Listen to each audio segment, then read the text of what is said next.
अगर नरेंद्र मोदी दिल्ली न आए होते तो योगी मुख्यमंत्री ना बने होते, योगी सीएम ना बने होते तो संभल का सच नहीं आता। सोनिया गांधी ऐसा ही चाहती थी। एक ऐसी कहानी है कि आपको यकीन हो जाएगा कि इस देश में सच छिपाने की कोशिश की गई, पर योगी ने वो सच बाहर निकाला जिसकी उम्मीद हिंदुओं को भी नहीं थी। कांग्रेस चाहती थी कि कोई भी पीएम उम्मीदवार बने लेकिन नरेंद्र मोदी ना हो। वो कहानी साफ दावा करती है कि कांग्रेस और खुद सोनिया गांधी को डर था अगर मोदी आया तो तबाही ला देगा। ये बात साल 2013 की है। उस वक्त दिल्ली में कांग्रेस की सरकार थी, लेकिन बीजेपी ने नरेंद्र मोदी को पीएम उम्मीदवार बनाने के बारे में फैसला कर लिया था। राजनीतिक गलियारों में ऐसी चर्चा होती कि उसी वक्त सोनिया गांधी के पीए रहे अहमद पटेल की बीजेपी के एक बड़े नेता से मुलाकात होती है। कांग्रेस ने सर्वे करवाया, उन्हें पता चला कि बीजेपी की सरकार आ सकती है। कहा जाता है कि सियासत में सत्ता से जाने से पहले नेता अपना इंतजाम कर लेते हैं, दूसरे दल के साथ रिश्ता ठीक ठाक कर लेते हैं। सोनिया गांधी के कहने पे अहमद पटेल वहां पर गए, बीजेपी नेता से मुलाकात हुई और कहा गया कि कुछ भी करके बस नरेंद्र मोदी को दिल्ली आने से रोकना होगा।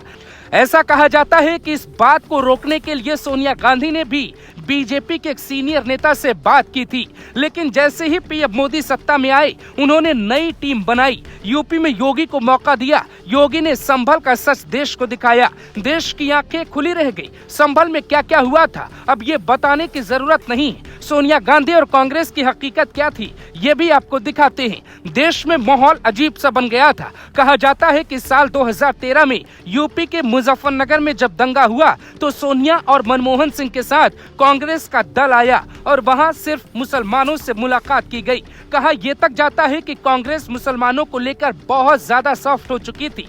कांग्रेस कई कानून लाने वाली थी, तभी दिल्ली में एंट्री होती है मोदी की और उसके बाद देश के हालात बदल जाते।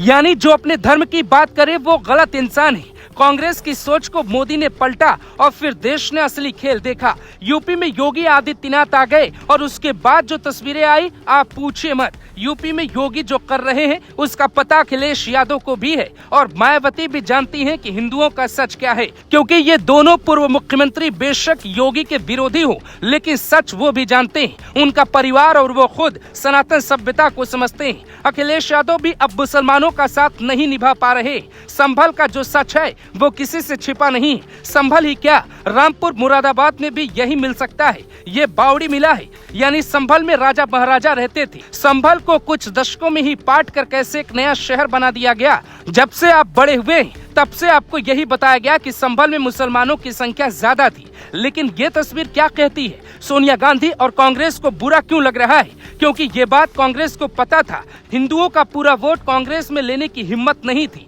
इसीलिए मुसलमानों का सहारा बनी और वहां से वोट लिया, राज किया। मोदी के आने के बाद कांग्रेस का रास्ता बंद हो गया।